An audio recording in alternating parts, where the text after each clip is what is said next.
Hi there everyone and welcome to another video. This is the Sony 16-50mm kit lens and it's fantastic.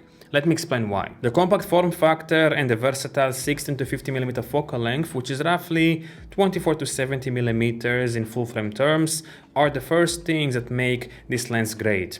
With this focal length, you can shoot almost anything. You have a wide angle lens of 16mm and a close-up lens of up to 50mm.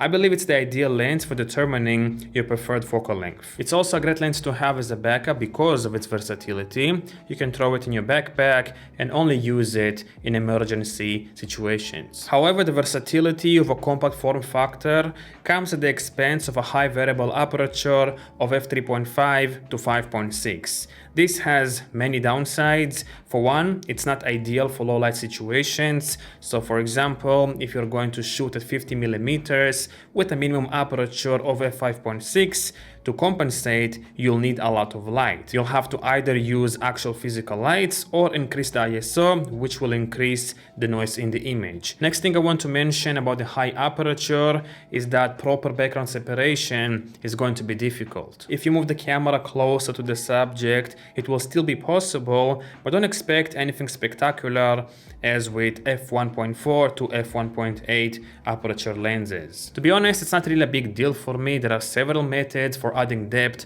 in your shots. One of them is setting the aperture to the smallest number, but it's also the simplest.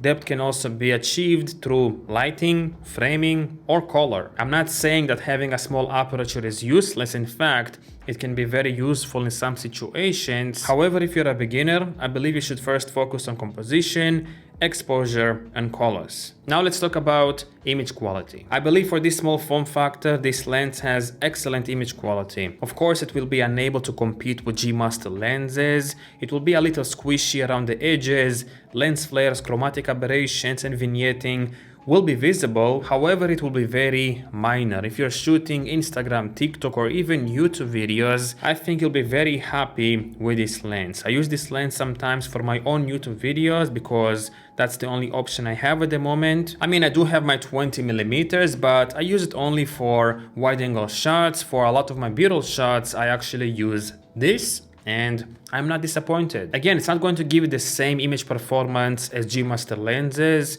but you can't argue that the image quality isn't good for this form factor and versatility.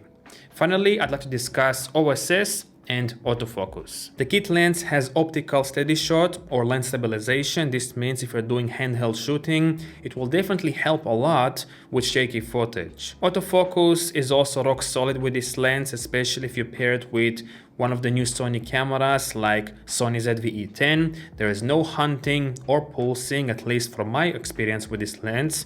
Autofocus locks on the subject and just works. To summarize, the Sony 16-50mm kit lens is excellent in my opinion. It will never be able to replace high quality prime or zoom lenses. However, for the size and price, you get a versatile focal range, excellent image quality, OSS, and phenomenal autofocus performance. If you're a beginner, I would highly recommend using this lens for about 3 to 4 months until you figure out what focal length you prefer.